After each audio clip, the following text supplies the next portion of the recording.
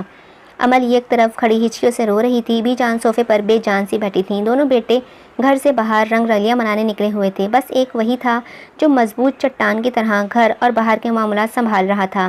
زمان احمد کو ٹینشن کے باعث مائنر سا اٹیک ہوا تھا، پریشانی کی کوئی بات نہیں تھی۔ زمان احمد کو ٹینشن کے باعث مائنر سا ہارٹ اٹیک ہوا تھا، پریشانی کی کوئی بات نہیں تھی۔ وہ دواؤں کے زیر اثر دنیا کے جھمیلوں سے بے خبر گہری نیند سو رہے تھے۔ ایسی اولادوں سے تو بہتر تھا کہ بے اولاد ہی رہتی۔ بی جان رو رہی تھی اور دونوں بیٹوں کو کوستی جا رہی تھی۔ وہ ان کے سامنے گھٹنوں پر کوہنیاں جمائے ہتھیلیوں کو باہم ملائے خاموش بیٹھا ہوا تھا۔ آپ سردار بابا کی صحت کے لیے دعا کریں بی بی جان، اس نے انہیں تسلی دی تھی۔ خدا تمہیں لمبی عمر دے ولی، تم تو وہ روشنی ہو جس سے میرا وجود، میری زندگی روشن ہے۔ وہ روتے ہوئے اسے دعائیں دیے جا رہی تھیں، پھر انہیں اس کی سرخ آنکھیں دیکھ کر تھکاوٹ کا احساس ہوا تھا۔ ہائے بچے، جا کر نہا، میں کھانا لگواتی ہوں۔ میں ٹھیک ہوں بی جان، اس کی بھوک مر گئی تھی۔ ارے تھک گیا ہے، ذرا دیکھ خود کو، ایسی خوبصورت جوانی کو کیوں زہریلی سوچوں کی نظر کر رہا ہے، اٹھ چل۔ وہ ان کی ڈانٹ پر دھیمے سے مسکراتا ہوا اٹھا تھا۔ ڈانٹ میں بھی وہ اس کی تعریف کرنا نہیں بھولتی تھیں۔ عمل، عمل، وہ عمل کو آوازیں دینے لگی تھیں تو وہ چونک گیا۔ ارے ذرا ولی کو کھانا گرم کر دو، نورا اور باقی ملازم سارا دن کے تھکے ہیں، جا بچے۔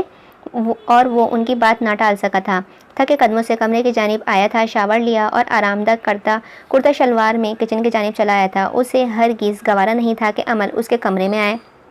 وہ پیازی رنگ کی نفیس سے سوٹ میں ملبوس، دوپٹہ سر پر سلیقے سے لیے ہوئے خاموشی سے کھانا ٹیبل پر لگا رہی تھی۔ رونے کے باعث اس کی آنکھیں سرخ مترتم سی ہو رہی تھیں اور چہرہ گرم نمکین بارش پر برسا کر دھلا دھلایا سا لگ رہا تھا۔ وہ سنجیدگی سے کرسی کھینچ بیٹھا۔ عمل نے جھجکتے ہوئے اسے دیکھا تھا۔ بابا ٹھیک تو ہو جائیں گے نا؟ ضرور۔ آپ سسکی جھجک پر اس نے پہلی دفعہ نسواری آنکھیں اٹھا کر اسے دیکھا تھا کہ یہ بی بی، آپ آغا جان کو سمجھائیں نا کہ وہ پریشان مت ہوا کریں، اس طرح وہ اپنی طبیعت مزید خراب کر لیں گے۔ پلیز آپ بات کیجیے گا آغا جان سے۔ اس نے بامشکل اپنی بات مکمل کی تھی۔ ولی کے سامنے بات کرنا اس کے لیے ہمیشہ سے کٹھن تھا۔ وہ ہمیشہ اپنے گرد اندیکھا سا حصار کھینچے رکھتا تھا، جیسے کسی کو بھی پاٹنے کی اجازت نہیں تھی۔ مگر عمل، وہ اتنی نازک تھی کہ وہ اس کے ساتھ سختی برت بھی نہیں سکتا تھا۔ آپ بے فکر ہو جائیں، میں بات کروں گا آغا جان سے، اس نے مختصر جواب دے کر اس کی پریشانی اپنے سر لے لی تھی۔ اب جائیں بی بی، آپ کا یہاں کھڑے رہنا مناسب نہیں ہے، اس نے نرمی سے کہا تو وہ اسے دیکھ کر رہ گئی تھی۔ کیا کوئی اس سے بھی بڑا عزت کا محافظ ہو سکتا تھا؟ وہ ابھی نہیں جانا چاہتی تھی، وہ اسے اپنے کانچ سی آنکھوں میں قید کرنا چاہتی تھی، وہ اسے ابھی اور دیکھنا چاہتی تھی، مگر اس نے اپنے قدم کچن سے باہر کی سمت بڑھا دیے تھے، کیونکہ اسے اور دیکھنے کا مطلب ساری رات آنکھوں میں کاٹنا تھا۔ مگر اس رات آنکھوں میں کاٹنا عزیز تھا، کیونکہ اسے وہ عزیز تھا، اور جاگ تو وہ ہی رہا تھا۔ اس کی بھیگی بھیگی کانچ سی آنکھیں، جاگ تو وہ بھی رہا تھا، اس کی بھیگی بھیگی کانچ سی آنکھیں اس کے گرد حصار قائم کیے ہوئی تھیں۔ ان آنکھوں نے اسے بہت دفعہ جگایا تھا، اب تو اسے گنتی بھی بھول گئی تھی۔ اس کی جھجک اور لمبی پلکوں کی لرزش اس کے چھپی ہوئی نہیں تھی، وہ اس کو ایک نظر کے بعد دیکھتا بھی نہیں تھا۔ اس کا شفاف وجود بے حد نازک تھا، وہ اس کی نظریں نہیں سہ پا رہی تھی اور اس کا کوئی امتحان وہ لینا نہیں چاہتا تھا۔ وہ نظروں کی زبان سے پرہیز کرتا تھا، مگر وہ اس پرہیز کو نہیں سمجھتی تھی، اسی لیے جب بھی اس کی آنکھیں ولی کی آنکھوں سے چار ہوتی تھیں، کچھ نہ کچھ بول رہی ہوتی تھی۔ وہ بستر پر چت لیٹا سرخ نظروں سے چھت کو تک رہا تھا، یہ جانے بغیر کہ کوئی اسے بھی اسی شدت سے یاد کرتا کروٹیں بدل رہا ہے۔ زمان احمد اور بی بی جان شہر سے واپس آ رہے تھے۔ رات کا گھٹا ٹوپ اندھیرا ہر طرف سناٹا قائم کیے ہوئے تھا۔ یکدم زمان احمد نے گاڑی کو بریک لگایا تو گاڑی جھٹکے سے رکی تھی۔ کیا ہوا آغا جان؟ بی جان نے حیرت سے انہیں دیکھا۔ وہ گاؤں کے داخلی حدود میں پہنچ چکے تھے۔ مجھے بچے کے رونے کی آواز آ رہی ہے۔ ان کی بات پر بی جان نے آنکھیں پھیلیں۔ مگر رات کے اس پہر؟ وہ ان کی بات سنے بغیر گاڑی سے اتر چکے تھے۔ آواز کا تعاقب کرتے ہوئے وہ گاؤں کی مسجد تک پہنچے تھے۔ مسجد کی سیڑھیوں پر تولیہ میں بچہ لپٹا ہوا رکھا تھا اور مستقل رو رہا تھا۔ انہوں نے اسے آگے بڑھ کر اٹھایا اور پھر چہرہ آس پاس گھما کر دیکھا، مگر کسی انسان کا نام و نشان تک نہ تھا۔ وہ اسے اپنے ساتھ گاڑی تک لائے۔ بی جان نے تشدد ہو کر پہلے زمان احمد کو دیکھا اور پھر ان کے ہاتھ میں پکڑے نومولود کو۔ یہ کیا ہے آغا جان؟ یہ کس کا بچہ ہے؟ مجھے نہیں معلوم زمانی بیگم، یہ زمان اینڈ زمانی، بڑھیا۔ یہ معصوم مسجد کی سیڑھیوں پر پڑا تھا، آس پاس بھی کوئی نہیں تھا۔ انہوں نے بھی جان کو بچہ تھمایا تھا۔ بچہ بے حد ہی خوبصورت تھا، ان کے آغوش میں آتے ہی خاموش ہو گیا تھا۔ یہ تو بہت ہی خوبصورت ہے آغا جان۔ ہاں، پتہ نہیں کس بے حس نے اس کے ساتھ یہ ظلم کیا ہے۔ وہ ڈرائیو کرتے پریشانی سے بول رہے تھے۔ صبح ہوتے ہی انہوں نے پورے گاؤں میں اعلان کروا دیا تھا کہ یہ جس کا بھی بچہ ہے حویلی سے لے جائیں، مگر 2 دن کے مسلسل جدوجہد سے بھی کوئی حل نہ نکلا تھا۔ یہ بچہ کس گند کی پوٹلی ہے زمان، ابھی پھینکاؤ اسے۔ حسین احمد گرج رہے تھے۔ بی جان نے دہل کر ان کی صفاقی کو دیکھا تھا۔ سفید حویلی میں سارے گھر والے اکٹھے تھے۔ زمان احمد نے بے یقینی سے، بھائی صاحب، یہ آپ کیا کہہ رہے ہیں؟ ٹھیک کہہ رہا ہوں، کسی کے گناہ کی ذلت تم ہمارے خاندان کے ماتھے پر تھوپنا چاہتے ہو؟ میں تمہیں اس کی اجازت ہرگز نہیں دے سکتا۔ میں اس معصوم کو ظالم معاشرے کے حوالے نہیں کر سکتا۔ جنہوں نے گناہ کیا ہے وہ ان کا اپنا فعل ہے، اور ہر کوئی اپنی بد فعلیوں اور خود ذمہ دار ہے۔ کسی اور کے گناہوں کی سزا میں اس معصوم ذات کو نہیں دے سکتا، ہرگز بھی نہیں۔ وہ بچہ ناجائز ہے زمان۔ کوئی اولاد کو یوں رات کے اندھیرے میں مسجد کے باہر نہیں ڈالتا، کوئی بھی اپنے گناہ کی سزا کو گلے کا تُوک نہیں بناتا۔ پھر تم کیوں جذباتی ہو کر کسی کی گئی بد فعلی کا عذاب اپنے سر پر ڈال رہے ہو؟ ہوش کے ناخون لو، وہ اس سے پہلے کہ وہ بچے بڑا ہو کر سوال نشان بن جائے۔ اسے اس حویلی سے نکال کر باہر کرو۔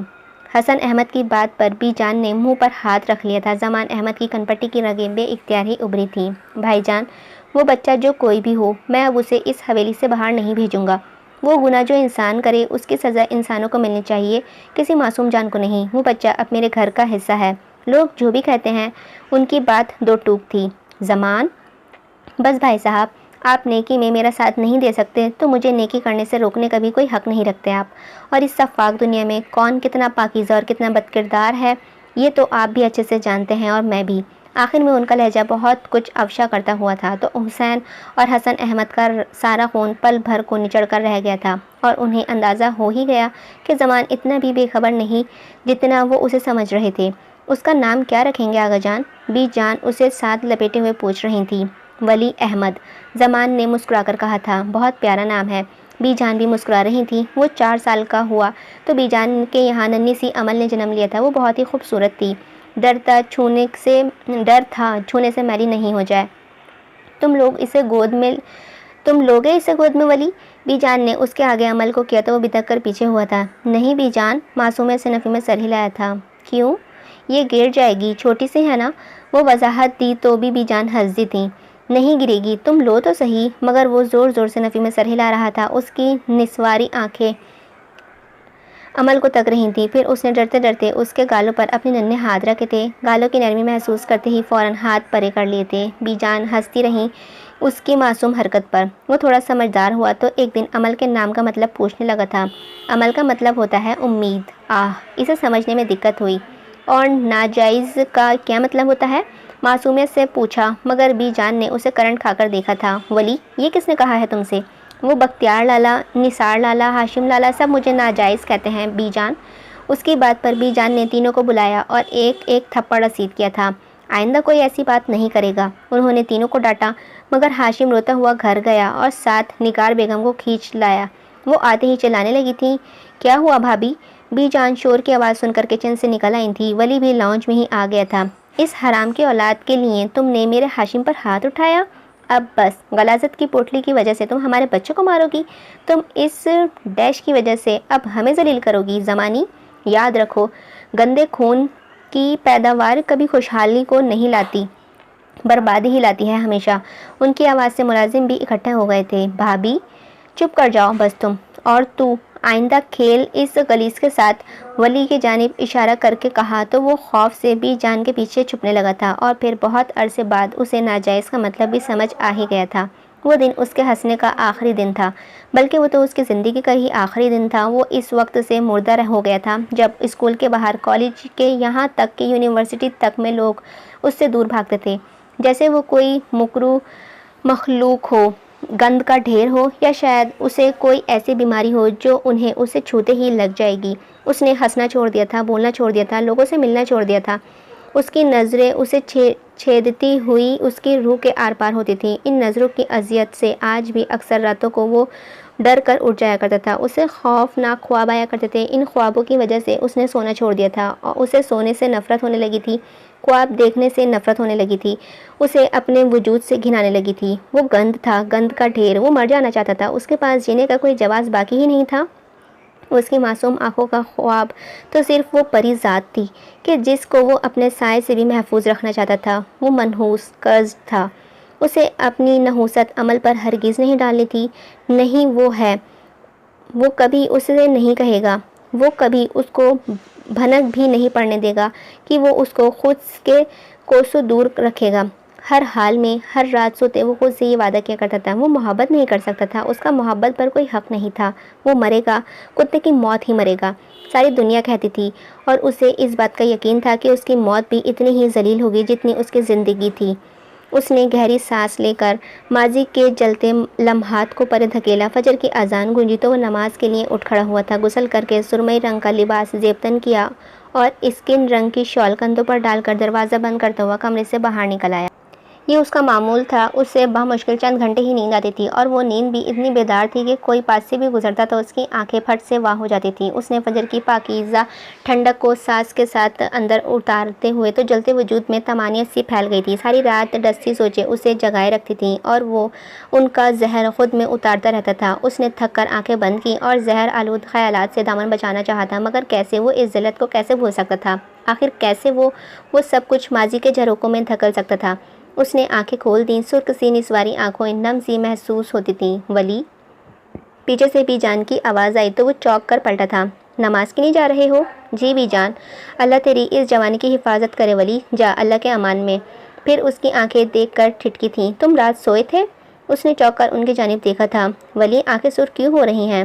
کچھ نہیں بی جان، میں ٹھیک ہوں، پریشان مت ہوا کریں۔ یہ آنکھیں پانی جانے کی وجہ سے سرخ ہو رہی ہیں؟ آپ کو پتہ تو ہے نہانے کی وجہ سے میری آنکھیں ہمیشہ ہی ایسی ہو جایا کرتی تھیں۔ ان کے آنکھوں میں پانی جانے کی سرخی اور آنکھوں سے پانی نکلنے کی سرخی الگ ہوا کرتی ہے ولی۔ وہ لبوں کو بھیجتے بے بسی سے انہیں دیکھ کر کہہ رہ گیا تھا۔ سوچ بھی نہیں سکتا تھا کہ وہ اسے یوں براہ راست آگاہ کریں گی کہ سرخیاں بھی اپنے اندر پیام سمیٹے ہوئے ہوتی ہیں۔ اللہ تیری حفاظت کرنے والا ہے، جاؤ نماز پڑھو جا کر۔ وہ آگے بڑھ کر داخلی دروازے کے پار غائب ہوا تو وہ اپنی آنکھیں رگڑتی ہوئی فجر کا وضو کرنے چلی گئی تھی۔ وہ نماز پڑھ کر آیا تو لان کی جانب نازک سراپا پر اس کی نگاہیں اٹھیں اور پھر جھک گئی تھیں۔ وہ لان کی ٹھنڈک میں نماز پڑھ کر فارغ بیٹھی دور آسمان کو تک رہی تھی۔ اتنی ٹھنڈک میں باہر کیا کر رہی ہیں؟ اسے اچنبھا ہوا۔ اس نے نظر انداز کر کے آگے قدم بڑھائے، مگر وہ بے اختیار ہی اسے پکار بیٹھی۔ اس کے مضبوط قدم زنجیر ہوئے تھے۔ اس آواز پر تو ساری زندگی بھی ٹھہر سکتا تھا۔ جی بی بی۔ وہ اسے ایک فاصلے پر رک گیا تھا۔ آپ کی طبیعت کیسی ہے؟ بی جان بتا رہی تھی کہ آپ کچھ ٹھیک نہیں لگ رہے تھے، کیا ہوا ہے؟ آپ بالکل بھی خیال نہیں رکھتے ہیں اپنا ولی۔ اسے اندازہ بھی نہیں تھا کہ وہ حال پوچھتے پوچھتے اسے ڈانٹنے لگی تھی۔ وہ اس کی فکر پر ہلکا سا مسکرایا تھا۔ مجھے کچھ نہیں ہوتا بی بی، ٹھیک ہوں میں، بہت سخت جان واقعہ ہوا ہوں، سر جھٹک کر تلخی سے کہا تھا۔ ایسے نہ کہیں ولی۔ چلیں، میں ایسا نہیں کہتا، ساری دنیا کہتی ہے کہ اتنی ذلت کے بعد بھی مرتا نہیں ہے۔ ایسا نہ کہا کریں ولی۔ اب کہ اس کی التجا بھیگنے لگی تھی۔ دنیا جو بھی کہے، اس سب میں آپ کا کوئی قصور نہیں ہے، جو ہوا اس سب میں آپ قصوروار نہیں ہیں ولی۔ یہ دنیا قصوروار ہے، اس کی ظالم روایتیں، جھوٹی عمارتیں قصوروار ہیں، آپ تو معصوم ہیں، اس سارے قصے میں آپ مظلوم ہیں، یہ دنیا ظالم ہے، خود کو اذیت دینا چھوڑ دیں۔ یہ حد تھی۔ آخری الفاظ کانپ سے گئے تھے۔ عمل رو رہی تھی، اس نے عمل کو رلا دیا تھا۔ کتنا منحوس تھا وہ، کتنی زندگی اذیت میں جھونک دی تھی اس نے۔ کیوں رو رہی ہیں آپ؟ اس نے ضبط سے کہا تھا۔ آپ رلاتے ہیں مجھے۔ آنکھیں رگڑ کر صاف کرتی وہ اس کائنات کی سب سے پاکیزہ اپسرا لگ رہی تھی۔ وہ چند پل اسے دیکھے گیا تھا۔ مت رویا کریں، بہت آہستہ سے کہا تھا۔ اسی پل اس نے آنکھیں اٹھائی تھی۔ کیا کبھی تم نے وقت کو رکتے دیکھا ہے؟ وہ ایسا ہی لمحہ تھا جو ٹھہر گیا تھا ان دونوں کے درمیان۔ اس کی گلابی آنکھوں نے اس کی شہد رنگ بھیگی نظروں کو چھوا تھا۔ کاش وہ وقت کی لگام کو کس کر تھام سکتا اور ان بھیگی آنکھوں کے سارے آنسو خود میں جذب کر لیتا۔ عمل نے بے اختیار ہی آنکھیں جھکائیں تھیں۔ وہ ان آنکھوں کی تکلیف کو مزید نہیں سہار سکتی تھی۔ یہ زخمی آنکھیں اسے زخم دے رہی تھیں۔ اس کا وجود زخم ہونے لگا تھا۔ میرے لیے مت رویا کریں عمل بی بی، تکلیف ہوتی ہے مجھے۔ اتنا کہہ کے وہ آگے بڑھ گیا تھا۔ امل روتی رہی تھی، وہ ڈھیر سارا رونا چاہتی تھی، وہ اس کے لیے رونا چاہتی تھی، اس کے حصے کا رونا چاہتی تھی۔ وہ کمرے کی واش روم میں بیسن پر جھکا منہ دھو رہا تھا۔ اسے یہاں سے چلے جانا چاہیے، اگر وہ یہاں رہا تو امل کو زیادہ تکلیف دے گا، اور اس پر تو وہ اپنی ذات کا سایہ بھی نہیں ڈالنا چاہتا تھا۔ اور بھیگی آنکھیں، اس نے آنکھیں بند کر کے بے بسی سے چہرہ اوپر اٹھایا تھا، مگر اب وہ اس کی سانسوں میں قطرہ قطرہ تحلیل ہونے لگی تھی، جیسے وہ چاہ کر بھی خود سے جدا نہیں کر سکتا تھا۔ اس روز سفید حویلی میں معمول کے برخلاف چہل پہل تھی۔ ملازمین چستی سے کاموں میں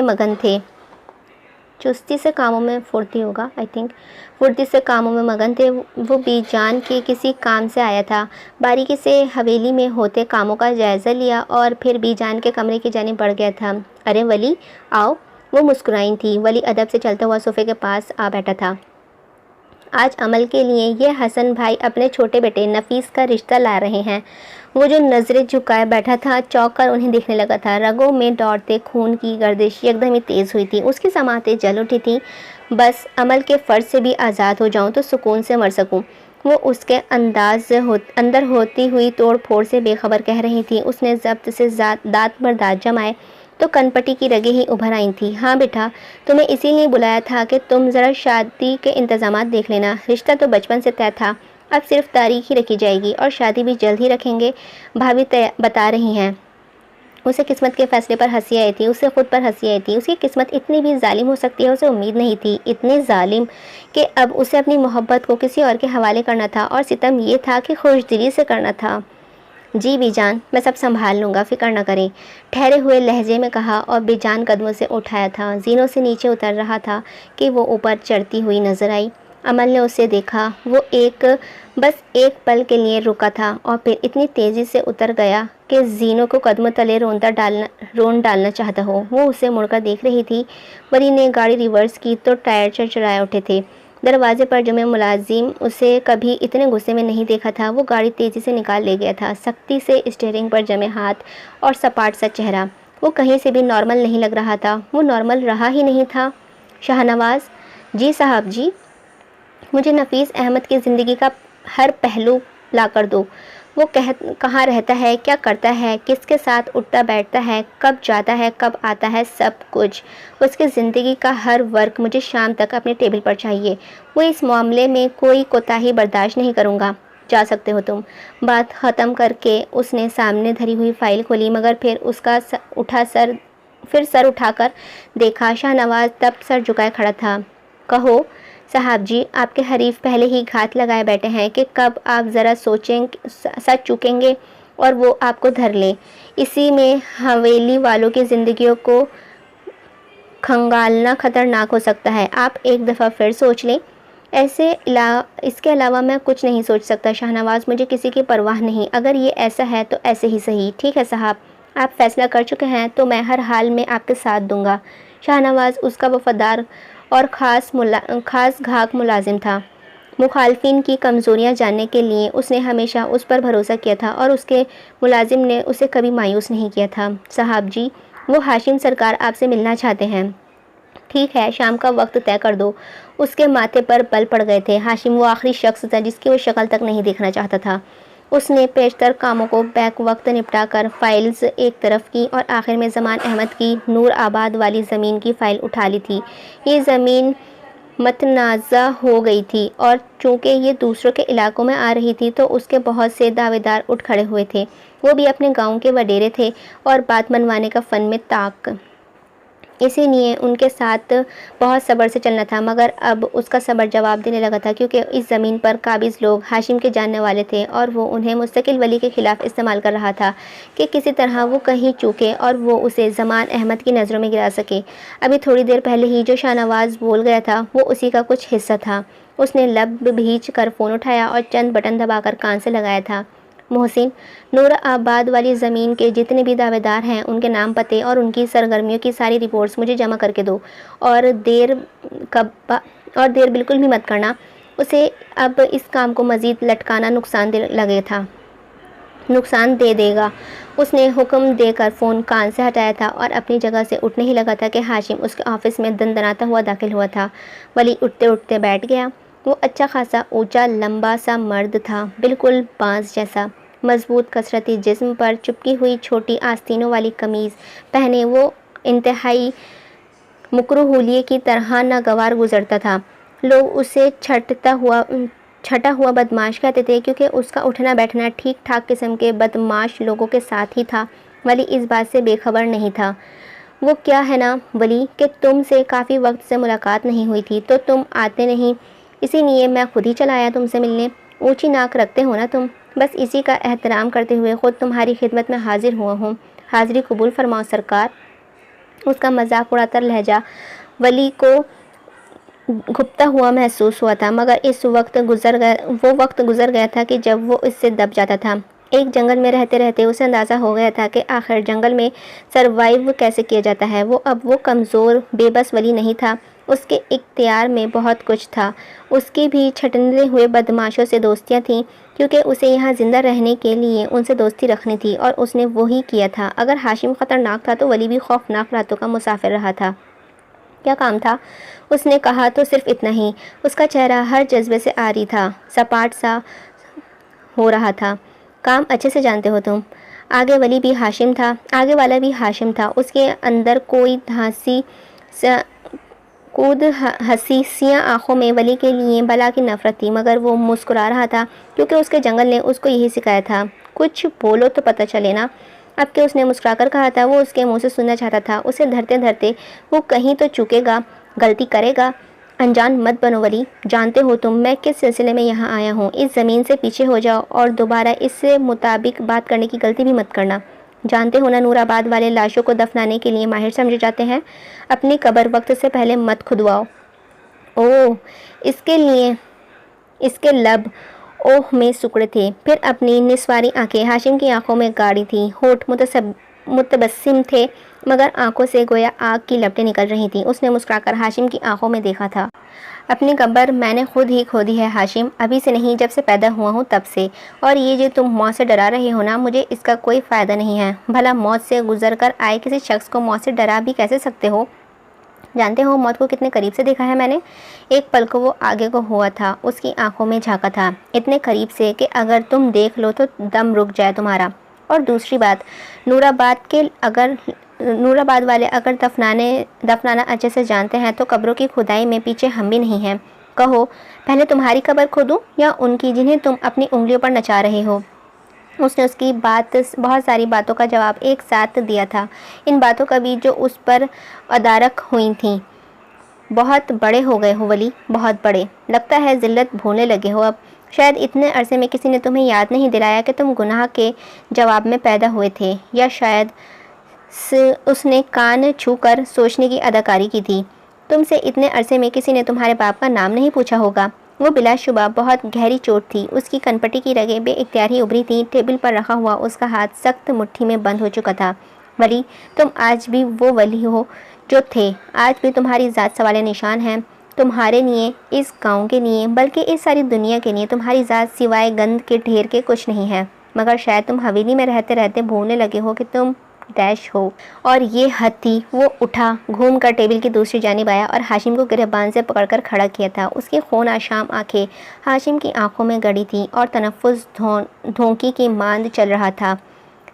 ایک اور لفظ بھی کہا تو ہاشم، میں یہ بھول جاؤں گا کہ کبھی کسی شریف گھرانے سے تربیت کی تھی میری، اور تمہیں اتنا ماروں گا، اتنا کہ تم موت مانگو گے، مگر تمہیں موت نہیں آئے گی۔ اور یہ مت بھولو کہ اگر میں نے ڈیش ہوں تو تم حرام کی اولادوں کو جنم دینے والے پولیس کے چھاپوں سے بہت دفعہ بچے ہو۔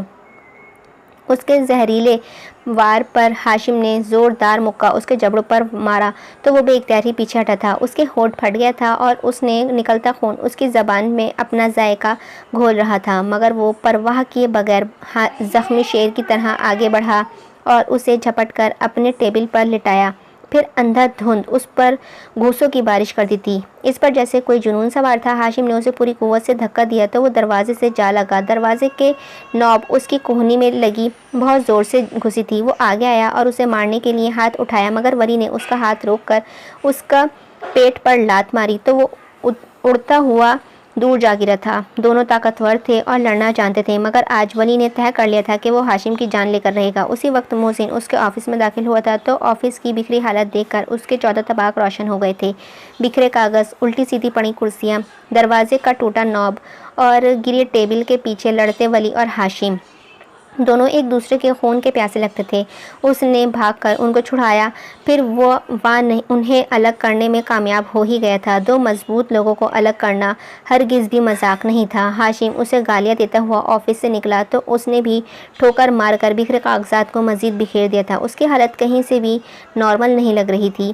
سر تھوڑی دیر کے لیے بیٹھ جائیں، آپ کی حالت ٹھیک نہیں لگ رہی ہے۔ محسن نے اس کے لیے کرسی ٹھیک کی، میز و زمین پر گرا موبائل جھپٹ کر تیز ہوتے تنفس کے ساتھ آفس سے باہر نکل گیا تھا۔ اس کا دماغ معاف ہو رہا تھا اور جسم میں گویا جیسے کسی نے ہزاروں گنا طاقت بھر دی تھی۔ غصے میں انسان کی طاقت دگنی ہو جایا کرتی ہے، اس نے سن رکھا تھا اور آج اسے اس کا اندازہ بھی ہو گیا تھا۔ شاہ سر، آپ کو اندازہ بھی نہیں ہے کہ ہاشم سرکار اور ولی سر ایک دوسرے کو کس طرح مار رہے تھے۔ وہ تو خدا کا شکر ہے کہ میں وقت پر پہنچ گیا، ورنہ وہ دونوں ایک دوسرے کو مار دیتے۔ ولی سر پر تو لگتا ہے کہ گویا جنون ہی سوار ہو گیا ہو۔ اس سے بے اختیار جھرجھری لی تھی۔ تم نے غلط وقت پر جا کر سارا کام خراب کر دیا محسن۔ زیادہ خود کو داد دینے کی ضرورت نہیں ہے وقت پر پہنچنے کے لیے۔ وہ لڑائی میں نے ہی پلان کی تھی، شاہ نواز نے انتہائی سکون سے کہہ کر اسے بے سکون کر دیا تھا۔ محسن آنکھیں پھیلائے ہوئے اس تک آیا تھا۔ وہ ہاتھ میں پکڑا ہوا ریوالور الٹ پلٹ کر کے دیکھ رہا تھا۔ کیا مطلب آپ نے؟ لیکن کیوں؟ کہیں آپ ولی سر کو دھوکہ تو نہیں دے رہے شاہ سر؟ آخر میں مشکوک ہوا تو شاہ نواز نے اس کے سر پر چپت لگا کر اسے پرے کیا تھا، پھر آرام سے بتانے لگا۔ جب دل میں دشمنی کے غبار پلنے لگے نا محسن، تو بہتر یہی ہوتا ہے کہ انسان چیخے چلائے، جس پر غصہ ہے اسے مار کر اپنے اندر کا پکتا ہوا لاوا باہر نکال لے۔ اس سے مسائل حل ہو نہ ہو، انسان کی ذات کو ایک گنا سکون ضرور ملتا ہے۔ جس پر غصہ ہوا اسے مار کر انسان کی اپنی ذات آسانی میں آ جاتی ہے۔ اسی لیے کبھی کبھی ہاتھوں کی لڑائی بہت ہی ضروری ہوتی ہے۔ میں نے بس ولی صاحب کی مدد کی ہے اس جنگ میں۔ یہ آگ کی جنگ ہے محسن، اس میں سب خاک ہوگا، بچے کا کچھ بھی نہیں۔ میں نے بس انہیں تھوڑی سی آسانی دی ہے۔ وہ بلا شبہ بہت ہی ماہر اور اپنے فن میں طاق تھا۔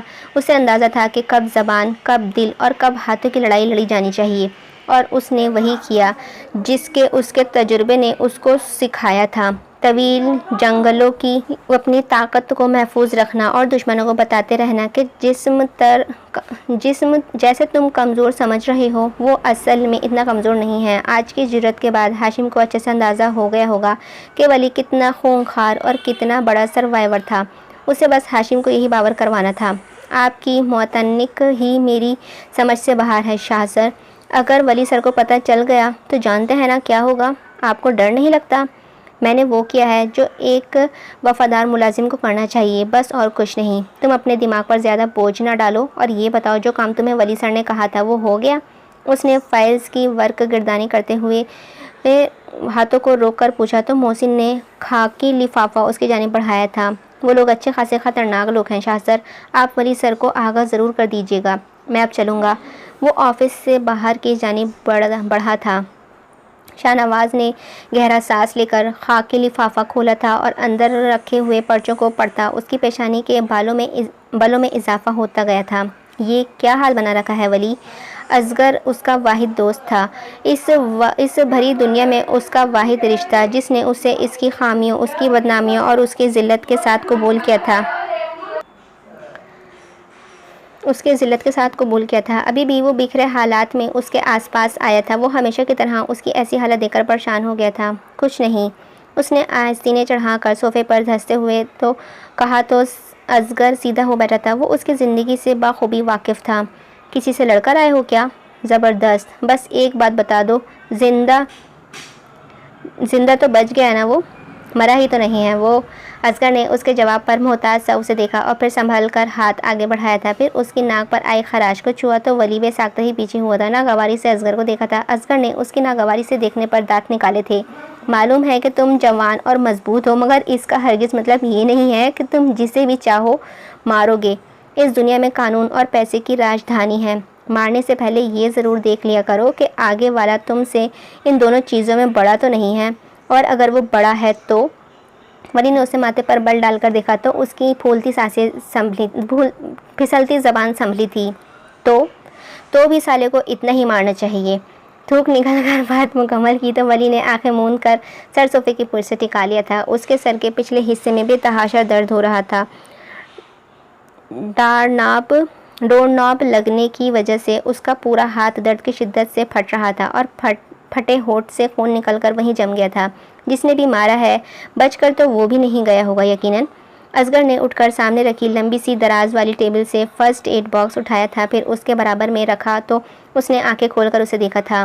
کیا اب ایسے کیا دیکھ رہے ہو؟ خود صاف کرو اپنے زخم۔ ماں نہیں ہوں میں تمہاری، بکو مت۔ وہ بامشکل سیدھا ہو کر بیٹھا، پھر آستین اوپر کر کے کوہنی پر زخم دیکھنے لگا تھا۔ خون اس کے ہاتھ پر جم گیا تھا۔ اس نے ہاتھ چلایا تو بند میں درد کی ٹھیسیں اٹھنے لگی تھیں۔ مطلب کوئی بھی کام سیدھا مت کرنا تم، وہ ہر وقت انڈر ٹیکر کی طرح ہی بس آنکھیں چڑھائے رکھنا اور لوگوں کو مارنا پیٹنا۔ Well done. کسی کا نہیں تو اس پری کا ہی خیال کر لیا کرو تم، جن کے ہاتھ اس کا گزارا بہت ہی مشکل ہو جائے گا۔ اوپن کچن میں کھڑے وہ چائے کی پانی رکھتا ہوا مسلسل اسے جلی کٹی سنا رہا تھا، مگر ماتھے پر آئے زخم کو ہاتھ سے چھوتا ولی عمل کے ذکر پر بے اختیار ہی رکا تھا۔ اس کے گردن میں گلٹی ابھر کر معدوم ہوئی تھی۔ اس کی زندگی کی واحد آسانی کسی اور کے باغ کا پھول بننے جا رہی تھی۔ اس کے پاس جینے کا جواز پہلے بھی نہیں تھا، مگر اب اسے موت زیادہ سہل لگنے لگی تھی۔ پہلی بار اس کا دل دکھنے لگا تھا۔ اسے احساس ہوا کہ جسمانی زخموں سے کہیں زیادہ تکلیف دہ وہ زخم دیا کرتے ہیں جو نظر نہیں آتے تھے۔ اوہ ہیلو، زخم صاف کرو اپنا، آکھا گنڈے لگ رہے ہو۔ اور ایک بات بتاؤں، کب جانا ہے رشتہ لے کر تمہارا عمل کے لیے؟ جلدی بتا دینا، مجھے تیاری بھی کرنی ہے۔ اس نے چائے اس کے سامنے ٹیبل پر رکھی تو ولی نے دانت پر دانت جماتے ہوئے اٹھ کھڑا ہوا تھا۔ کبھی بھی نہیں۔ کیوں؟ کیونکہ وہ اب میری کبھی نہیں ہوگی۔ کیا مطلب؟ اب کے اصغر نے ناسمجھی سے اسے دیکھا تھا۔ وہ قمیض کے گریبان ذرا سرکائے ہوئے گردن پر آئے زخم کے جمے خون کو صاف کر رہا تھا اور اس کی آنکھوں میں گلابی سی نمی تیرنے لگی تھی۔ یہ لفظ کہنا بھی تکلیف دیتا تھا کہ وہ اس کی کبھی نہیں ہو سکتی۔ اصغر نے اس کی خاموشی میں چھپتے ہوئے بہت سے مفاہیم سمجھ کر گہرا سانس لیا تھا اور اداسی سے اپنے دوست کو دیکھا تھا، جو آنسو چھپانے کی کوشش میں اپنا سر پورا جھکائے ہوئے گردن کے زخم کو دیکھ رہا تھا۔ ولی ادھر نثار نے تحکم سے اسے پاس بلایا تھا۔ یہ ان وقتوں کی بات ہے جب ولی صرف 13 سال کا تھا۔ اس سے بڑے نثار، بختیار، نذیر، یہاں تک کہ گھر کے کچھ ملازم بھی اس کی تذلیل کا موقع ہاتھ سے نہیں جانے دیتے تھے۔ وہ اب ان سب کا سہما ڈرا رہتا تھا۔ کبھی وہ لوگ اس کے پیچھے حویلی کے کتوں کو لگا دیتے تھے، وہ بھاگ کر اپنی جان بچاتا، کبھی کتے اس کو بری طرح زخمی کر دیا کرتے تھے اور کبھی محلے کے بچوں سے اس کو پٹوایا جاتا تھا۔ اس کے اسکول، کالج، یہاں تک کہ یونیورسٹی میں بھی لوگوں کو اس کے ماضی سے آگاہ کرنے والے اسی حویلی کے اولادیں تھیں جو اس سے ہر گزرتے لمحے سے نفرت کیا کرتی تھیں۔ ان کی نفرت کی وجہ آج تک سمجھ نہیں آئی تھی۔ لوگ اسے مکروہ گردان کر اس سے فرار کیوں چاہتے تھے؟ اسے اس بات کی سمجھ اتنی چھوٹی عمر میں بھی کیسے آ سکتی تھی؟ مگر اس بات کا اندازہ کہ جو بھی اس سے اس کے باپ کا نام پوچھتا تو پوچھنے والے کے چہرے پر تھا عجیب قسم کی کمینگی پھیلی ہوتی تھی۔ وہ جب اس سے زیادہ اس کے چہرے کے بدلتے ہوئے تاثرات سے ہیز اٹھایا کرتے تھے، اسے سب سے زیادہ اذیت یہی ایک چیز دیتی تھی۔ نثار نے بلانے پر وہ سہما ہوا اس کے قریب اگر کھڑا ہوا تھا۔ بختیار، ہاشم، نفیس اور نذیر آپس میں باتیں کر رہے تھے۔ اسے آتا دیکھ کر یکدم ہی خاموش ہوئے تھے۔ ارے ولی، ذرا اپنے باپ کا نام تو بتا، نثار نے صفاقے سے مسکرا کر کہا تھا تو اس کے چہرے پر سوال کا تماچا مارا تو وہ ضبط سے سرخ ہو گیا تھا۔ چاروں بھی متوجہ ہو کر اس کی دلچسپی سے دیکھ رہے تھے۔ بتا نا، ہاشم نے حد کر دی تھی کمینگی کی۔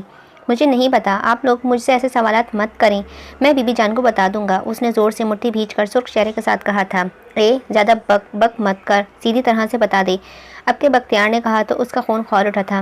مجھ سے ایسی باتیں مت کریں آپ لوگ۔ اس کی نسواری آنکھیں اب کے بھیگنے لگی تھیں، غصے سے، غم سے۔ وہ لوگ اس کی عزت کو تار کر رہے تھے، اس سے بے لباس کرنے میں کوئی کسر نہیں ادھار رکھتے تھے۔ اس کا وجود بکھرنے لگا تھا، اس کا بچپن اذیت بننے لگا تھا، اس کی زندگی عذاب کا گڈھا بنتی جا رہی تھی۔ نذیر احمد کی پھنکار نے اسے پل میں بھسم کر دیا تھا۔ حرام کی اولاد، ہمارے گھر میں آ کر ہمارے سامنے کھڑا ہو کر ہمیں ہی جواب دیتا ہے؟ بختیار نے اس کے معصوم رخسار پر رکھ کر زناٹے دار تھپڑ مارا تھا تو وہ دور جا گرا تھا، اس کے ہونٹوں سے خون آنے لگا تھا، اس نے بے اختیار ہی اپنے ہونٹوں کو چھوا تھا، رول دیا تھا، اس کے ماں باپ نے اسے مٹی میں رول دیا تھا۔ بختیار اب اسے لاحول لاتوں سے مار رہا تھا، وہ اس کے باپ کی محبت میں حصے دار تھا، وہ اس کے حصے کی محبت ان سے لے رہا تھا، وہ اسے بالکل برداشت نہیں کر سکتا تھا، ہرگز نہیں۔ وہ یزیانی انداز میں لاتیں اس کے منہ پر مار رہا تھا اور ولی نیچے گرا بلبلا رہا تھا، اس کا لباس خاک آلود ہو گیا تھا، کھینچا پانی میں جگہ جگہ سے پھٹ گیا تھا، کسی نے بے جان کو اطلاع کی تو وہ دوڑتی ہوئی حویلی کے پیچھے والے دلان میں آئی تھی۔ بختیار مستقل اس کے چہرے پر لاتیں مار رہا تھا، وہ چاروں بیٹھے دلچسپی سے یہ منظر دیکھ رہے تھے اور ولی وہ تڑپ رہا تھا ماہی بے آب کی طرح، ان کا کلیجہ منہ کو آیا تھا۔ بختیار چھوڑ ولی کو، کمبخت، میں کہتی ہوں دفع ہو یہاں سے۔ وہ اندھا دھند دوڑتی ہوئی اس تک آئی تھی اور بختیار کو پرے دھکیلا تھا۔ ولی بے دم سا ہو کر گہرے گہرے سانس لے رہا تھا، اس کی آنکھیں بند ہو رہی تھیں۔ کچھ خدا کا خوف کرو تم لوگ، بچے کو اذیت دینے کو کون سی تسکین پہنچتی ہے تم سب کو؟ وہ اس کو ساتھ لگائے ہوئے ان کو کوس رہی تھیں۔ بختیار نے پیشانی پر بھرے پسینے آستین سے رگڑے تھے۔ اسے واقعے کے بعد ولی کو شدید بخار نے آ گھیرا تھا، وہ مستقل بیمار رہنے لگا تھا، اس کا اندر کھوکھلا ہو گیا تھا، اس کا وجود، اس کی سوچ سب خالی ہو گیا تھا۔ اسے لوگوں سے ملنے کے خیال سے ہی خوف آنے لگا تھا، وہ اسے عجیب سی نظروں سے دیکھتے تو اس کے وجود پر سانپ لوٹنے لگتے تھے، اس کی روح جھلس کر خاک ہو جایا کرتی تھی۔ وہ خود کو آئینے میں دیکھتا تو دل کرتا کہ آئینہ توڑ ڈالے، اپنا منہ نوچ لے۔ اس کی ذات پل پل مر رہی تھی، وہ پل پل زہر دیا جا رہا تھا اور اس زہر کے کٹراؤ اس نے اس کے خون تک کو زہریلا کر دیا تھا۔ ولی احمد، زمان نے محبت سے اسے پکارا تو اس کا حلق تک کڑوا ہو گیا تھا۔ مت کہیں مجھے ولی احمد، نہیں ہوں میں آپ کے خاندان کا حصہ، ناجائز ہوں میں، گند کی پوٹلی ہوں۔ کیوں نئی زندگی دی ہے آپ نے مجھے سردار بابا؟ اس کی ہچکی ابری تھی، آنکھوں میں نمکین پانی جمع ہونے لگا تھا۔ کیوں کیا آپ نے میری ذات پر احسان؟ کیوں مجھے اپنی پاکیزہ زندگی میں جگہ دی سردار بابا؟ میں تو خاک ہوں، آپ نے مجھے کیوں اس عذاب میں ڈال دیا؟ زمان نے تکلیف سے اس کی بڑھتی شخصیت کو دیکھا تھا۔ کون بد نصیب تھے جنہوں نے اس معاشرے کے ظالم بھیڑیوں کو حوالے کر دیا تھا۔ بچے، میری بات مت کہیے مجھے بچہ، نہیں ہوں میں بچہ۔ اس نے ان کی بات کاٹی تھی، اس کا وجود زلزلوں کی زد میں تھا، آواز تک لرز رہی تھی۔ کیوں اٹھایا آپ نے مجھے مسجد کے دروازے سے؟ اٹھا لیا تھا تو کسی جانور کے آگے ڈال دیتے، مجھے اتنی اذیت تو نہ ہوتی سردار بابا۔ وہ بے اختیار ہی زمین پر بیٹھا تھا، اس کے قدموں سے جان ختم ہو رہی تھی۔ زمان نے آگے بڑھ کر اسے خود میں بھینچا، اس کی روشن پیشانی پر بوسہ دیا تھا۔ بس میرا بچہ، کیوں چھوڑ دیا مجھے میرے والدین نے سردار بابا؟ وہ ہچکیوں سے رو رہا تھا۔ میں کتنا بد نصیب ہوں۔ بد نصیب تو نہیں، بد نصیب وہ ہیں۔ مجھے مار دیں سردار بابا۔ اس پر یکدم یزیانی کیفیت طاری ہوئی تھی۔ میرا گلا دبا کر مار دیں، یہ احسان میری ذات پر کر دیں، میں آپ کو اپنا خون معاف کرتا ہوں۔ اس کی دہائی پر زمان کانپ کر رہ گئے تھے۔ نہ میرا بچہ، زندگی خدا کی نعمت ہے، اس نے مشکل رکھی ہے تو آسانی بھی ساتھ ہی رکھے گا۔ بے شک یہ مایوسی اچھی نہیں، مگر اسے شدید کیفیت کے باعث بخار نے آ گھیرا تھا۔ اسے نشہ آور دوائیاں دے کر سلایا اور زمان کمرے سے نکل گئے تھے۔ بختیار، نثار، ان کی چنگاڑتی آواز نے سب کو ہلا کر رکھ دیا تھا۔ جی آغا جان، وہ دونوں دوڑتے ہوئے لاؤنج میں آئے تھے۔ وہ لب بھیجے آگے بڑھے اور دونوں کو سناٹے دار تھپڑ رسید کیا تھا۔ کسی انسان پر ظلم کرتے ہوئے شرم نہیں آتی تم دونوں کو؟ کیا ہو تم دونوں؟ خود کیا ہو؟ کبھی اپنے اس مکروہ وجود کو آئینے میں نظر بھر کر دیکھا ہے کبھی؟ وہ دہاڑے تھے۔ خدا کی مخلوق پر ظلم کر کے کون سی برتری ثابت کرنا چاہتے ہو؟ تم اسی لیے افضل ہو کیونکہ اپنی ماں باپ کے آغوش میں رہے ہو بچپن سے، بس اسی لیے اتنی اکڑ ہے۔ ارے ڈرو اس کے قہر سے، اس کے عذاب سے۔ وہ رب تمہیں ایسی جگہ پیدا کر دیتا تو کیا کر لیتے تم لوگ؟ یہ گھمنڈ، یہ غرور، یہ خاک ہے سب۔ کوئی اپنی مرضی سے پیدا نہیں ہوا اسے دنیا میں، اس کو کوستے ذرا سوچا ہوتا تو نوبت یہاں تک ہرگز نہیں آتی۔ ان کی آنکھیں سرخ ہو رہی تھیں، بی جان اور ملازم بھی اکٹھے ہو گئے تھے۔ ہاں تو آپ نے کیوں اس کو اس گھر میں پالا ہے؟ حسن تایا اور حسین تایا نے تو ایسے کسی کے پالے پالک کو گھر میں نہیں گھسایا، پھر آپ کو کیا پڑی ہے زمانے بھر کا گند خود سر لینے کی؟ بختیار نے انتہائی بدتمیزی سے کہا تو زمان چند پل ضبط سے اس کو دیکھتے رہے تھے۔ جانتا ہوں میں کہ تمہارے منہ میں کس کی زبان بول رہی ہے۔ اچھے لوگوں کے ساتھ اٹھتے بیٹھتے تو کبھی اس قسم کی غلاظت تمہارے منہ کے راستے سے باہر نہیں نکلتی۔ لیکن بختیار صحیح کہہ رہے ہیں آغا جان، اس کا ہمارے گھر میں، ہمارے خاندان میں کوئی حصہ نہیں ہے، وہ اس گھر میں کیوں رہ رہا ہے پھر؟ نثار بھی بھائی کی دیکھا دیکھی شیر ہونے لگا تھا۔ زمان کا چہرہ سرخ ہونے لگا تھا۔ جب خدا کسی چیز کی استطاعت دیتا ہے نا، تو بروز حشر اس استطاعت کی بابت استفسار کرنے کا حق بھی رکھتا ہے۔ میں خدا کے سامنے اور اپنے پرخوں کے سامنے اسے بڑے دن میں مجرموں کی طرح گردن جھکا کر نہیں جانا چاہتا، اور تمہارے تایا جان کو تو وہ اپنے اعمال، اپنے فیصلوں کے خود ذمہ دار ہیں۔ وہ اس روز اللہ کو خود جواب دیں گے، میں ان کی جگہ کوئی جواب نہیں دوں گا۔ کوئی کسی کی جگہ جواب دہی نہیں کر سکتا ہے، یہ بندے اور رب کا معاملہ ہوتا ہے۔ میں نے اس کو اس گھر میں لا کر اس کی پرورش کی، اس کی ذمہ داریاں اٹھا کر اس کی ذات پر نہیں اپنی ذات پر احسان کیا ہے۔ نیکیاں انسان کو اپنے لیے کیا کرتا ہے، کوئی دوسرا اگر تمہارے لیے کبھی بھی کچھ نہیں کرے گا۔ آپ کی نیکیاں آپ کو مبارک ہوں آغا جان، مگر میں اتنے حوصلہ نہیں ہے کہ اسے برداشت کروں۔ وہ مجھے بلکہ اس گاؤں کے ہر شخص کو ناگوار گزرتا ہے۔ پتہ نہیں آپ کو کون سی نیکی کمانی ہے؟ بختیار نے اپنے باپ سے انتہائی بیزار ہو کر کہا تو زمان نے زہرا خون سا ہو کر مسکرائے تھے۔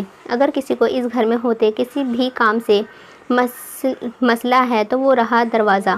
انہوں نے داخلی دروازے کی جانب اشارہ کیا تھا۔ وہ یہاں سے جا سکتے ہیں، میرے گھر میں صرف وہی ہوگا جو میں چاہوں گا۔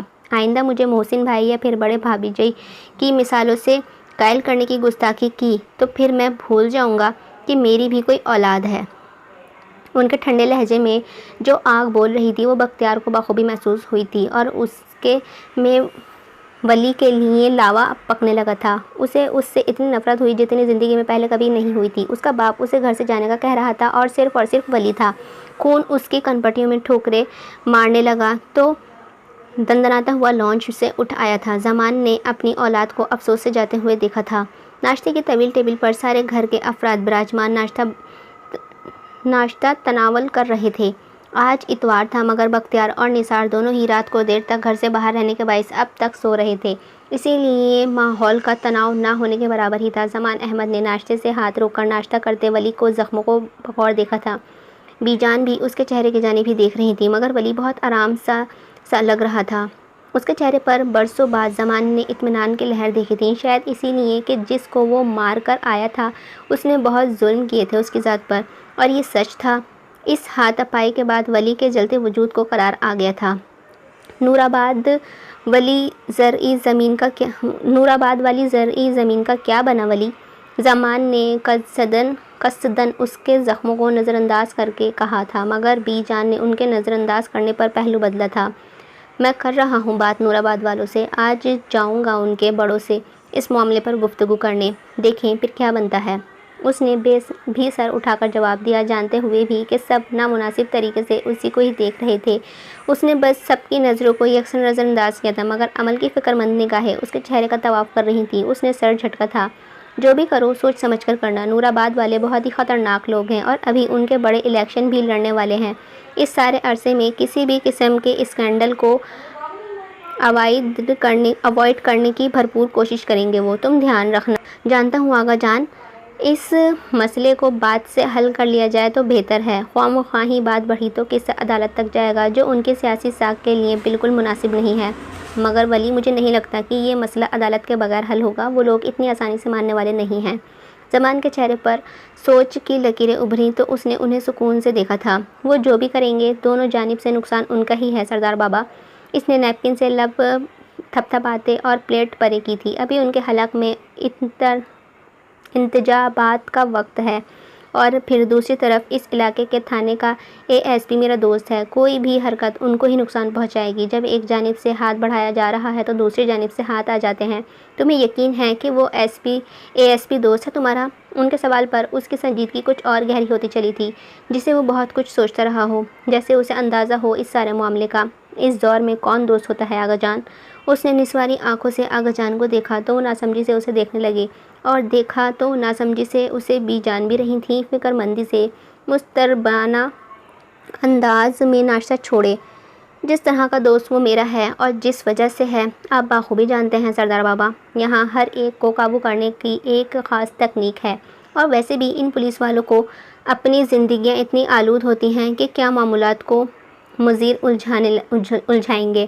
آپ بے فکر رہیں، کام ہو جائے گا۔ اس نے بات مکمل کر کے ان کے جواب کا انتظار کیا۔ زمان کے چہرے پر فکر کی لکیروں کے ساتھ ساتھ کمزوری بھی جھلک رہی تھی۔ اسے اٹیک کے بعد وہ آج سب کے ساتھ ناشتہ کر رہے تھے۔ ٹھیک ہے، انہوں نے سمجھ کر سر ہلایا، لیکن اپنے ساتھ شاہ نواز کو لیتے جانا اور اگر ضرورت محسوس کرو تو گارڈز کو بھی ساتھ لے لینا۔ بات کے رونے سے احتیاط بہرحال بہتر ہے۔ انہوں نے بہت تاکید سے اسے کہا تو اس نے اس بات میں سر ہلایا تھا۔ جیسا آپ کہیں گے ویسا ہی ہوگا سردار بابا۔ اچھا ہاں، انہیں بے اختیار ہی کچھ یاد آیا تو ولی نے انہیں دیکھا تھا۔ علامہ دین صاحب کی بیٹی کے کیس کا کیا ہوا؟ پچھلی پشتی پر شاہ نواز کہہ رہا تھا کہ معاملات کچھ خاص آگے نہیں بڑھے ہیں۔ لگتا ہے جیسے وہ اس معاملے کو لٹکانا چاہتے ہیں۔ ان کے کہنے پر اس نے بھی سر ہلایا تھا، پھر کہنے لگا، میں گیا تھا پچھلی پیشی پر، معاملات واقعی اٹکے ہوئے ہیں سردار بابا۔ علامہ صاحب کی بیٹی کو پیشی کے لیے بار بار بلایا جا رہا ہے، جس کا صرف ایک ہی مطلب ہے کہ وہ اس کیس کے ذریعے انہیں ذہنی اذیت پہنچانا چاہتے ہیں تاکہ وہ تنگ آ کر کیس ہی واپس لے لیں۔ میں دیکھتا ہوں اس مسئلے کو بھی، آپ فکر مت کریں۔ بہت ذمہ داری سے کہہ کر اس نے زمان کی پریشانی اپنے سر لے لی تھی۔ وہ ان کا جتنا بھی احترام کرتا، ان کی جتنی بھی خدمت کرتا، وہ کم تھی۔ انہوں نے اسے عزت دی تھی، وہ اس کے مقابلے میں یہ کام کچھ بھی نہیں تھا۔ صحیح، جیسے ہی کوئی پروگریس ہو مجھے ضرور آگاہ کرنا۔ علامہ صاحب بہت ہی پریشان تھے پہلے ہی اس مسئلے کی وجہ سے۔ فکر مندی سے کہہ کر انہوں نے بھی ہاتھ نیپکن سے صاف کیے اور پھر زمانی بیگم کو چائے کا اشارہ کیا تھا۔ ان کے اشارے پر بی جان نے جھٹ سے گرم گرم چائے کپ میں انڈیلی، بھورا مایا کپ میں بہنے لگا تھا۔ اب میں اجازت چاہوں گا سردار بابا۔ وہ انہیں کچھ پل دیکھتا رہا، پھر کوئی کام نہ ہونے کی وجہ سے اٹھنے لگا تو بی جان ایک دم ہی بولی تھی، یہ زخم ولی، یہ کیسے آیا تمہیں؟ وہ اٹھتے اٹھتے بیٹھ گیا تھا۔ زمان چائے پیتے پیتے بی جان کی بے صبری پر مسکرائے تھے، البتہ گردن اٹھا کر انہوں نے بھی ولی کو دیکھا تھا، اور دیکھا تو اسے عمل بھی رہی تھی۔ سب کا مرکز بننا ولی کو کوفت ہونے لگی تھی۔ ایک چھوٹا سا ایکسیڈنٹ ہو گیا تھا بی جان، کہا تو صرف اتنا ہی، مگر بی جان کی تسلی نہیں ہوئی تھی۔ کوئی دوائی لی ہے؟ وہ اس سے پوچھ رہی تھی۔ دوا؟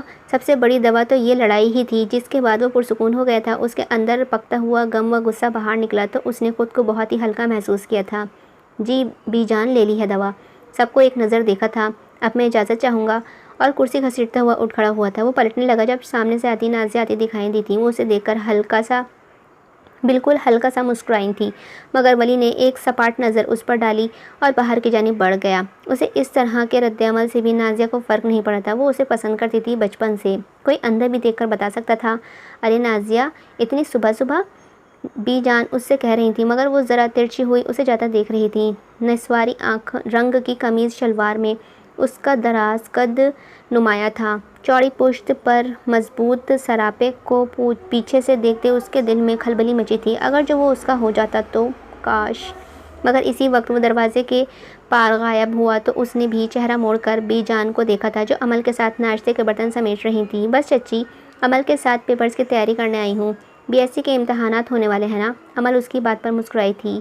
جی، ان محترمہ کو میں نے ہی قائل کیا ہے کہ تیاری کرنے پر ورنہ ان کا کوئی ارادہ ہی نہیں تھا۔ وہ دونوں ہم عمر تھیں، مگر نازیہ عمل سے عمر میں بڑی لگتی تھی، شاید اپنے چہرے کے پکے پن کی وجہ سے، جبکہ عمل اس کے برعکس بہت ہی معصوم اور سادہ تھی۔ وہ کچن سے باہر نکلی تو نازیہ نے اسے بازو سے پکڑ کر کمرے کی جانب گھسیٹا تھا۔ تم سے بہت ضروری بات کرنی ہے میں نے۔ وہ اسے کمرے میں دھکا دے کر خود دروازہ بند کرتی ہوئی اس تک آئی تھی۔ عمل اسے مشکوک نظروں سے دیکھ رہی تھی، یقیناً کوئی کام ہوگا میڈم کو۔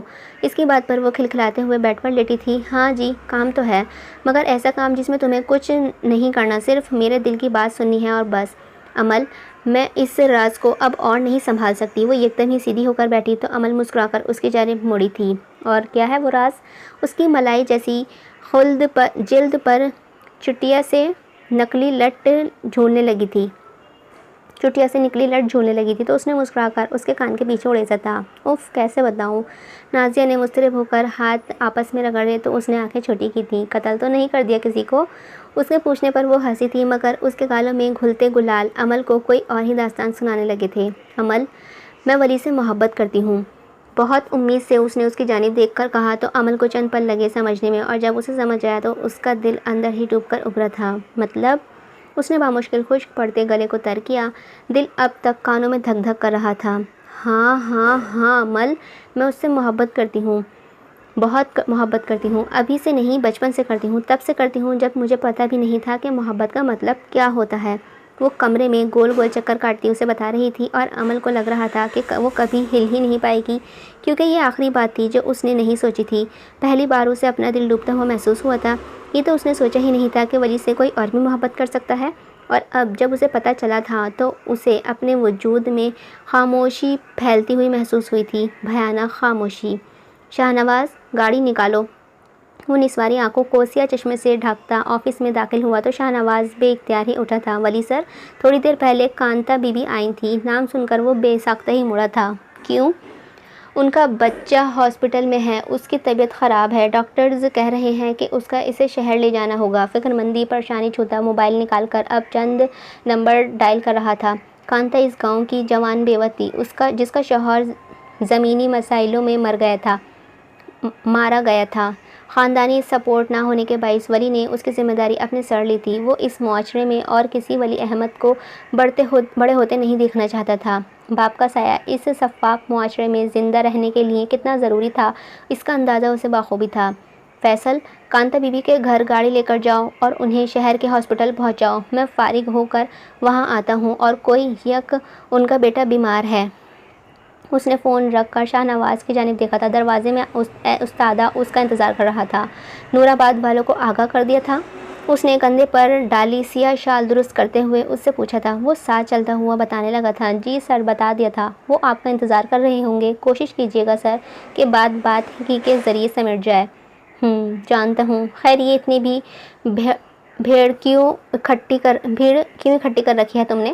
اس نے گاڑی میں بیٹھتے باہر کھڑے گارڈز کو دیکھ کر استفسار کیا تو شاہنواز ایگنیشن میں چابی گھماتا ہوا بتانے لگا تھا، یہ سردار بابا کا حکم تھا ولی سر۔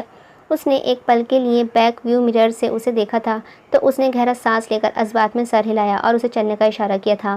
وہ نور آباد میں داخل ہوا تو پورے گاؤں میں ہلچل سی مچ گئی تھی۔ لوگ اپنے اپنے کچے گھروں سے باہر نکل کر اس لاؤ لشکر کو دیکھ رہے تھے جو ولی کی گاڑی کے پیچھے سینکڑوں گاڑیوں میں چلا آ رہا تھا۔ اس نے سپاٹ نظروں سے گاؤں کے مکینوں کو دیکھا اور گاڑی رکنے پر دروازہ کھول کر باہر نکل آیا۔ بڑی سی اونچی حویلی کے باہر اس کا استقبال کو بہت سے ملازم تھے۔ اس نے سر اسبات میں ہلایا اور ان کی معیت میں چلتا ہوا حویلی کے اندر داخل ہوا۔ رتبے اور امارات میں وہ زمان احمد کے خاندان سے کہیں پیچھے تھے، مگر شاید اپنی دھاک انہوں نے جانے کے لیے قائم کر رکھی تھی۔ اس کے پیچھے اس کے سارے گارڈز تھے۔ بیٹھک کے باہر سب گارڈز کو اندر جانے سے روکا گیا تھا تو اس نے سر کے اشارے سے انہیں اجازت دی تھی۔ البتہ شاہنواز اس کے ساتھ ہی اندر داخل ہوا تھا۔ گاؤں کا وڈیرا ارباز شاہ گھنی مونچھوں کو تاؤ دیتا ہوا اسے سرد نگاہوں سے دیکھ رہا تھا۔ اس کے آس پاس گاؤں کے بہت سے نامور لوگ بھی بیٹھے ہوئے تھے۔ ہر پنچایت میں شاید اہم جانے جاتے تھے۔ ان کو یوں ساتھ بٹھانا صاف ظاہر کرتا تھا کہ انہیں اس کا مطلب ہرگز بھی اچھا نہیں لگتا، مطالبہ ہرگز بھی اچھا نہیں لگا تھا۔ وہ مسکراتا ہوا ان کے سامنے رکھی کرسی پر بیٹھا۔ شاہنواز اس کے ساتھ کھڑا ہو گیا تھا۔ ہم نے تو سوچا تھا کہ کوئی بڑا سارا آدمی آئے گا، مگر زمان نے تو بات کرنے کے لیے بچہ بھیج دیا۔ اس کی کم عمری پر چوٹ کرتا ہوا وہ سیدھا ہوا تو ولی کی مسکراہٹ گہری ہوئی تھی۔ شاہ صاحب، آپ پر زیادہ ہی بوجھ نہ پڑے، اس کی کا خیال کرتے ہوئے انہوں نے آپ کے پاس بچہ بھیجا ہے۔ اس کے انداز پر سلگتا ہوا ارباز ذرا آگے کو ہوا تھا اور اس کی نسواری آنکھوں کو کاٹدار نظروں سے دیکھا۔ ولی کو اندازہ ہوا کہ ان کو ظالم کیوں کہا جاتا تھا۔ تم شاید یہاں کا قانون نہیں جانتے ہو لڑکے، جو چیز ہمارے علاقے میں ہوتی ہے وہ ہماری ہوتی ہے۔ کوئی کاغذ، کوئی دعوے اسے ہماری تسلط سے نہیں نکال سکتے، اور جو نکالنے کی کوشش کرتا ہے تو اس کا علاج ہم کرنا بہت اچھے سے جانتے ہیں۔ اس نے مسکرا کر کونیوں کو گھٹنوں پر ٹکایا اور ہتھیلیاں باہم ملائیں تھیں۔ پھر ارباز شاہ کی آنکھوں میں بے خوفی سے دیکھا تھا۔ جو علاج آپ کرتے ہیں اس علاج سے بخوبی واقف ہوں میں، مگر جو علاج ہم کرتے ہیں کیا اس کو جاننے کی زحمت کی ہے آپ نے؟ ماحول میں عجیب سا تناؤ در آیا تھا۔ ہر ایک ٹکٹکی باندھے دو نفوس کو دیکھ رہے تھے جو ماحول سے بے نیاز، ہر ایک دوسرے کی آنکھوں میں آنکھیں ڈالے ہر وار کے لیے تیار تھے۔ تو پھر اس میں جیتے گا وہی جو پہلے وار کرے گا۔ ارباز شاہ کا دماغ اس کے جواب پر بھنایا تھا۔ اور تم تو پھر ذرے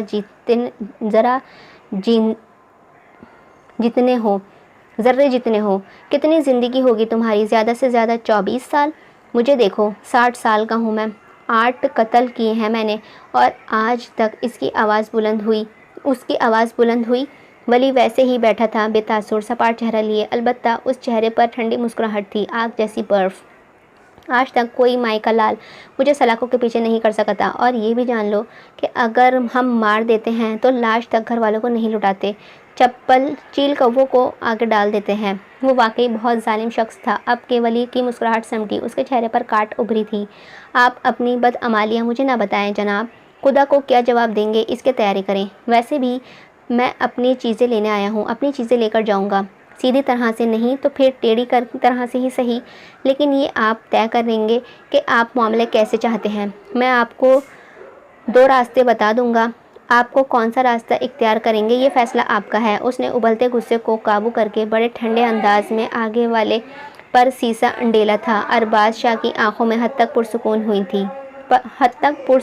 تھی۔ ہم باتوں کو دہرانے کے عادی نہیں ہیں لڑکے۔ اس کی گرج پر کمرے میں خاموشی کے باعث سناٹا محسوس ہوا تھا، مگر ولی ویسے ہی بیٹھا رہا۔ وہ اس سب کے لیے ذہنی طور پر تیار تھا۔ میری لاش کے لیے کوئی میرا انتظار نہیں کرے گا شاہ صاحب، اتنا میں آپ کو بتا دوں، اور یہ بھی کہ جس کے آگے پیچھے کوئی نہیں ہوتا ہے اسے کائنات کا سب سے مشکل شکار ہوتا اس کا کائنات کا سب سے مشکل شکار ہوتا ہے۔ آپ جو چاہیں کریں، مگر میرے معاملہ بات سے ہی طے کرنا چاہتا ہوں۔ کمزوریاں آپ کی بھی ہیں اور میری بھی ہیں، دوستیاں آپ بھی رکھتے ہیں اور میں بھی، لڑنا آپ بھی جانتے ہیں اور میں بھی۔ تو وہ سیدھا ہوا، بہتر یہی ہے کہ مسئلے کو بڑھانے کے بجائے انصاف کی بات کی جائے اور جلد از جلد اس معاملے کو ختم کیا جائے، ورنہ سیاست میں آپ کے چڑھتے مقام کو پیر سے کچلتے مجھے بالکل بھی افسوس نہیں ہوگا۔ آخر میں اس کا انداز وارننگ دینے والا تھا، مگر آگے بھی وہ لوگ تھے جنہیں شاید ڈر سے کبھی واسطہ ہی نہیں پڑھا تھا۔ اس کی باتوں کا استزادہ ہنس کر ہوا میں ہنس دیے تھے۔ دیکھو تو اب یہ ذرے جتنا لڑکا ہمیں بتانے چلا ہے کہ آگ کی جنگ میں زندہ کیسے رہا جاتا ہے۔ لڑکے ہنستے ہنستے وہ ایک دم ہی گرایا تو ولی نے اسے دلچسپی سے دیکھا تھا۔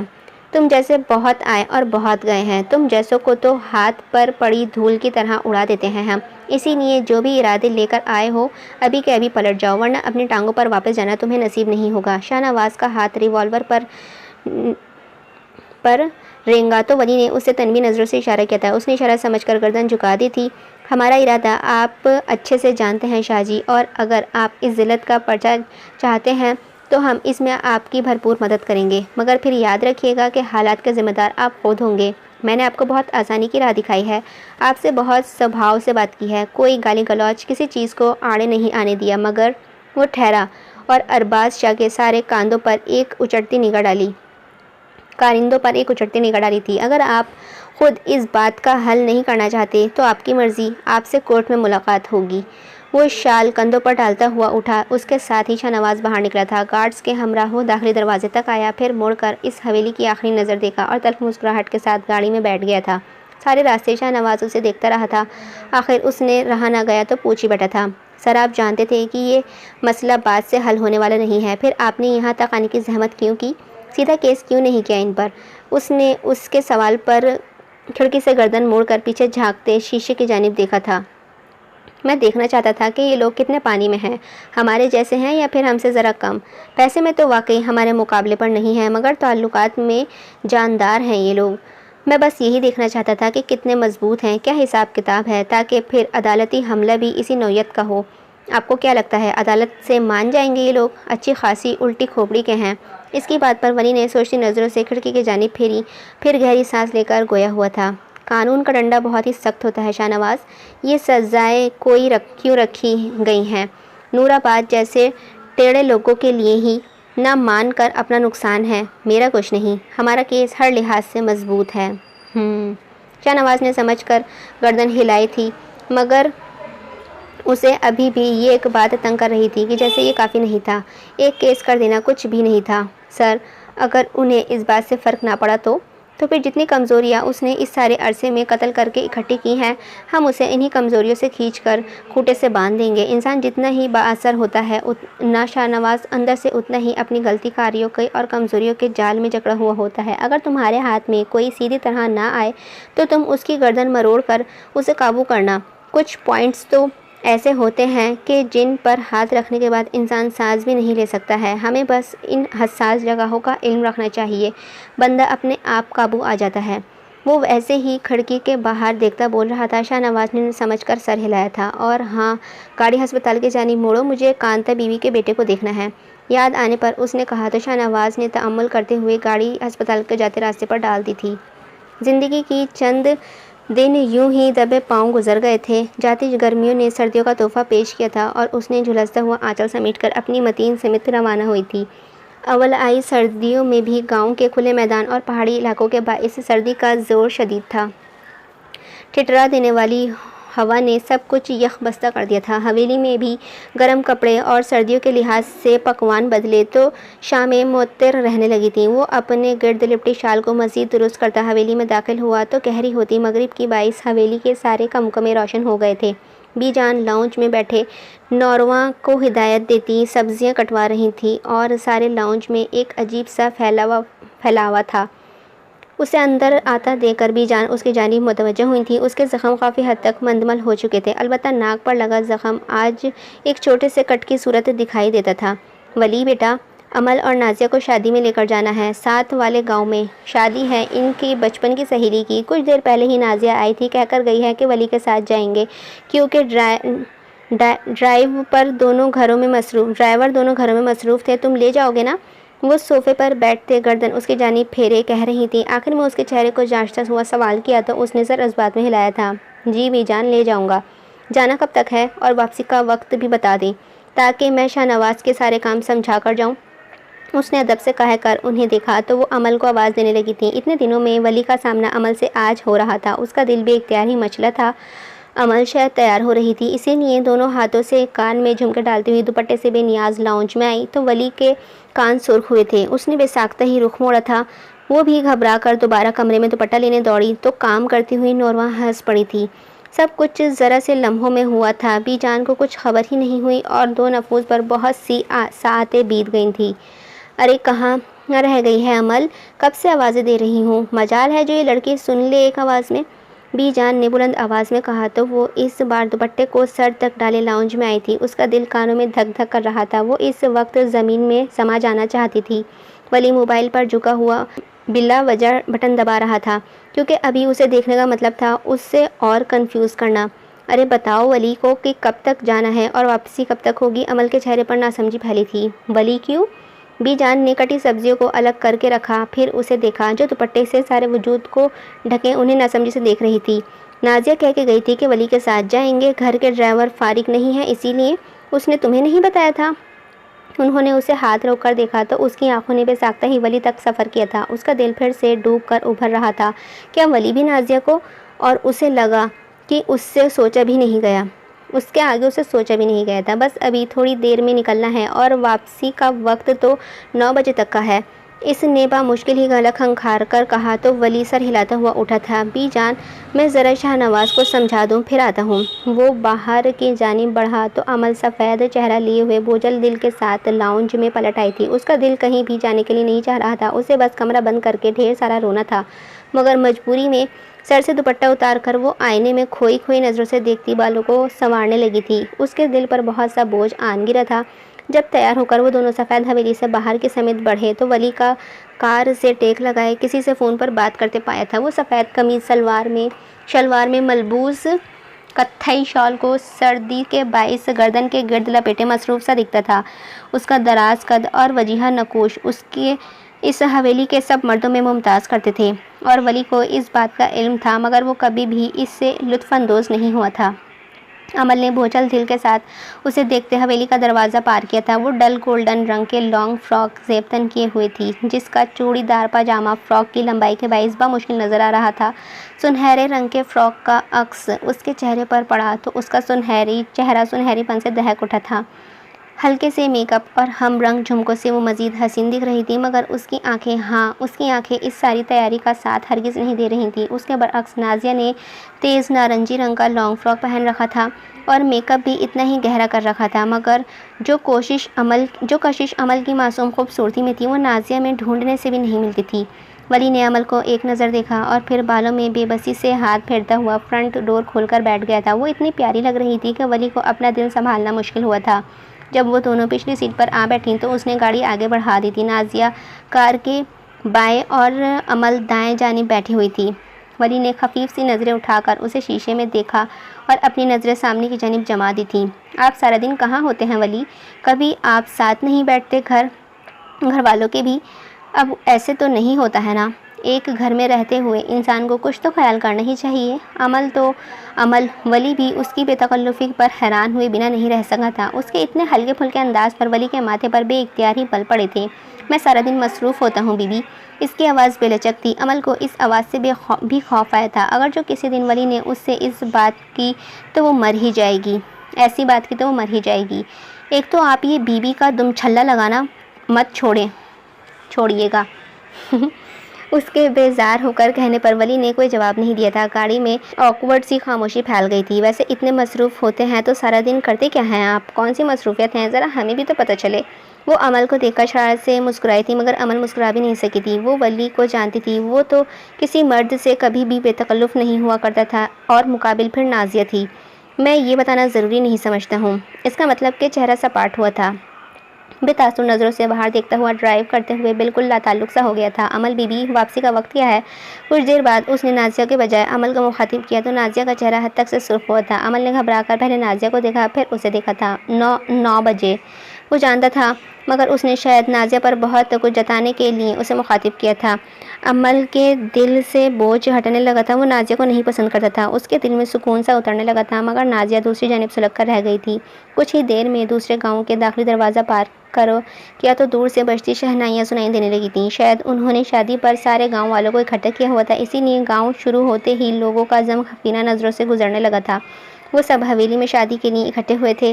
اس نے گاڑی رش سے ذرا ایک طرف لگائی اور پھر گاڑی سے اتر کر جائزے لینے لگا تھا۔ رش ذرا چھٹنیا تو اس نے گاڑی کی کھڑکی سے اندر جھانک کر انہیں باہر نکلنے کا کہا۔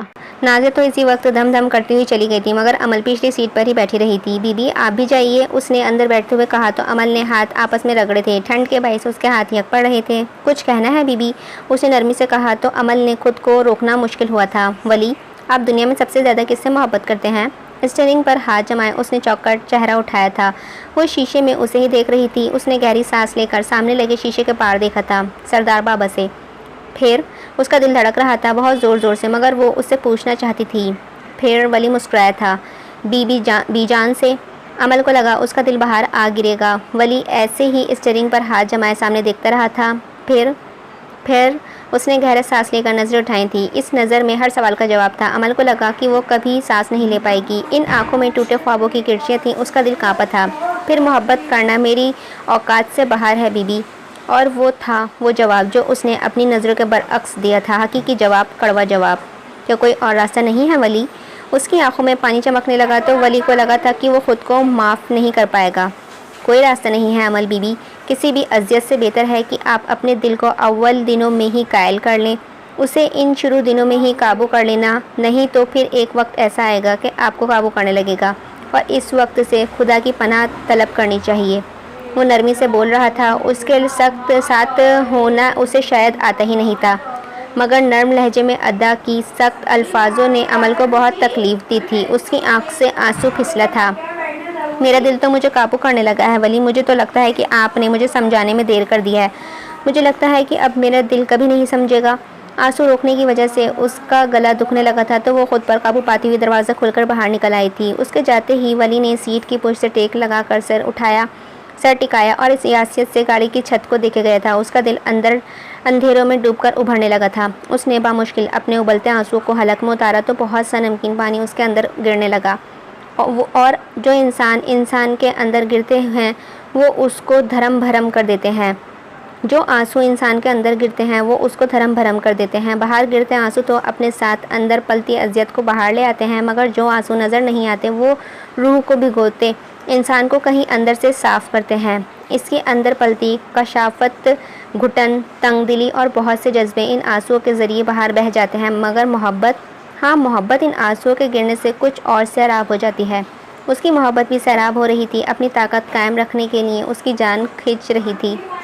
اس کا دل بے تحاشا دکھنے لگا، آنکھوں پر آنسو روکنا اس کے لیے مشکل ہونے لگا تھا۔ اس نے گہرے سانس لے کر خود کو نارمل کرنے کی کوشش کی تھی۔ بہت سے لوگ اسے رک رک کر دیکھنے لگے تھے۔ وہ حویلی کے کئی